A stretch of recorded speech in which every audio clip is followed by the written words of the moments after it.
Pemirsa, pandemi COVID-19 telah membuat transformasi digital makin tidak terbendung dan tidak terhindarkan sehingga digitalisasi menjadi suatu keharusan. Masyarakat pun diharapkan bersiap menghadapi new normal, di mana inovasi dan digitalisasi menjadi solusi kebangkitan ekonomi yang sangat relevan dengan kondisi saat ini.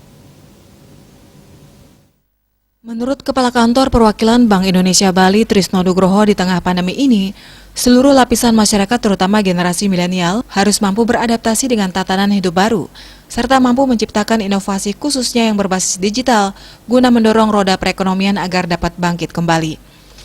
Pergeseran perilaku menjadi serba digital yang dibarengi dengan potensi digitalisasi yang tinggi memunculkan berbagai inovasi layanan digital di berbagai sektor ekonomi.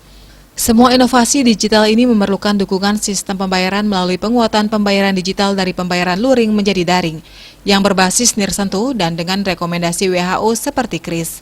Bali sebagai penyumbang devisa pariwisata nasional terbesar menjadi provinsi yang paling terdampak dengan angka pertumbuhan ekonomi pada tahun 2020 sebesar minus 9,31%.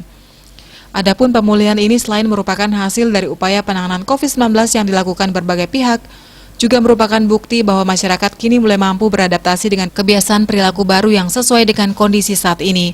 Pembatasan mobilitas manusia di tengah pandemi telah mendorong pergeseran perilaku menjadi serba digital dengan peralihan kegiatan yang dulunya mayoritas offline menjadi online.